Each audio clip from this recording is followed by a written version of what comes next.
પંચમહાલ જિલ્લાની સરકારી લો કોલેજ ગોધરાના વિદ્યાર્થીઓનું ભવિષ્ય ધરતા લઈ કોલેજ અને બાર કાઉન્સિલરના વચ્ચે પીસાતા વિદ્યાર્થીઓ વિષયને લઈને ગોવિંદ ગુરુ યુનિવર્સિટીના વિદ્યાર્થીઓ યુનિવર્સિટીના રજિસ્ટ્રારને આદન આપ્યું।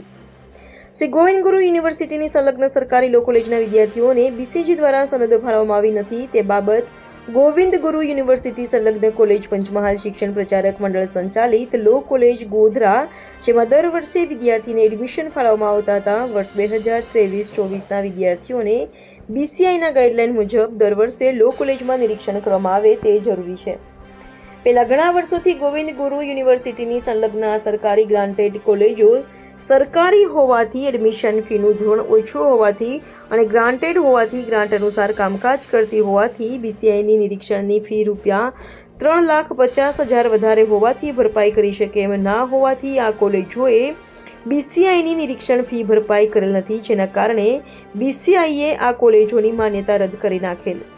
છતાં પણ ગુજરાત યુનિવર્સિટીએ આ કોલેજમાં એડમિશન પ્રક્રિયા ચાલુ રાખેલ, જ્યાં નિરીક્ષણ ફીના વિવાદને કારણે બીસીઆઈ દ્વારા 2024-25 વર્ષના એલએલબી એડમિશન સરકારી ગ્રાન્ટેડ કોલેજમાં પ્રક્રિયા બંધ કરી દીધેલ, જેના કારણે ગરીબ અને મધ્યમ વર્ગના વિદ્યાર્થીઓને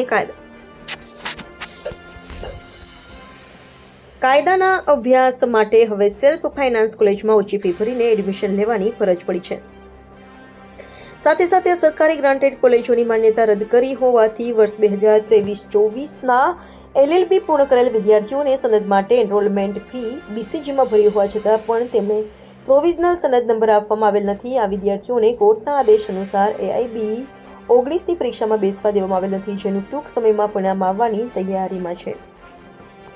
જેવા મુદ્દા આવેદનપત્રમાં દર્શાવવામાં આવ્યા હતા। Reporter Kamlesh Bariya, Gujarat crime news, Singvad.